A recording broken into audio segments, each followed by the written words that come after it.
સુરતમાં પોતાના જ અસલીની સગીર બાળકીની નોકરીની લાલચ અને ધમકી આપી દુષ્કર્મ આચરનાર વકીલને સચિન જીઆઈડીસી પોલીસે ગણતરીના કલાકોમાં ઝડપી પાડી સળિયા પાછળ ઢકેલી દીધો હતો.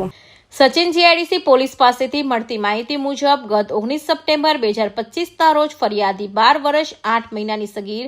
વયની દીકરીનું અપહરણ થયું હોય જે અંગે 22 સપ્ટેમ્બર 2025ના રોજ પોલીસ ફરિયાદ નોંધાઈ હતી. તો ત્યારબાદ 23 નવેમ્બર 2025ના રોજ દીકરી મળી આવી હતી. જે કેસમાં ફરિયાદી તરફે આરોપી એડવોકેટ પ્રણયરાજ રણવીર કોર્ટમાં કેસ તરતો હોય વકીલે સગીરાની ધરકામની નોકરીની લાલચ આપી અગાઉના કેસમાં નુકસાન કરાવવા ધમકી આપી બળાત્કાર ગુજાર્યો હતો.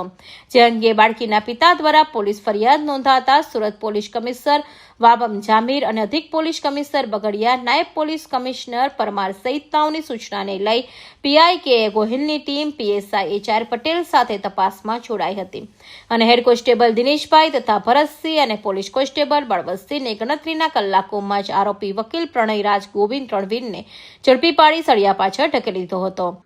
ગઈકાલે 13/7/2026ના રોજ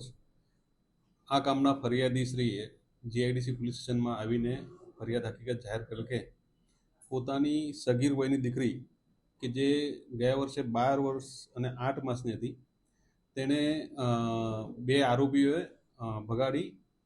તેના વિરુદ્ધમાં બળાત્કાર કરી ગુનો નોંધાયેલ હતો. તે ગુનામાં સચિન જીઆઈડીસી પોલીસ સ્ટેશન દ્વારા બે આરોપીઓની ધરપકડ કરી નામદાર કોર્ટમાં ચાર્જશીટ કરેલ હતી. આ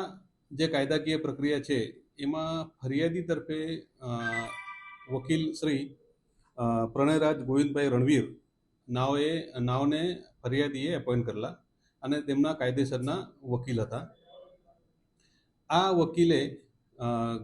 ગઈકાલે એટલે 12 તારીખે ફરિયાદી ઉપર ફોન કરેલો અને જણાવેલું કે તમારી જે સગીર વયની દીકરી છે એને મારું ઘરકામ કરવા માટે નોકરીએ રાખવાનું છે તેમ કરીને એના ઘરનું લોકેશન મેળવીને એને વિશ્વાસમાં લઈને અને ફરિયાદીને એવું પણ જણાવેલું તું કામ પર નહીં રાખે મારા ત્યાં તો તારા જે જૂનો કેસ છે એમાં નુકસાન કરીશ તે ધમકી આપીને ફરિયાદી પાસેથી એની સગીર વયની દીકરી લઈ ગયેલો અને તેના રહેણાંક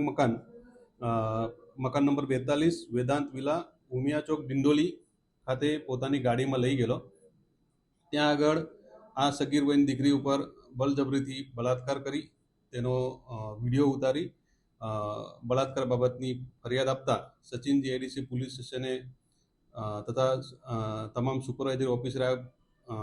મામલાની ગંભીરતા જોઈ તાત્કાલિક ગુનો રજીસ્ટર કરેલો અને તુરંત કાર્યવાહી કરી આરોપી પ્રણયરાજ ગોવિંદ રણવીરની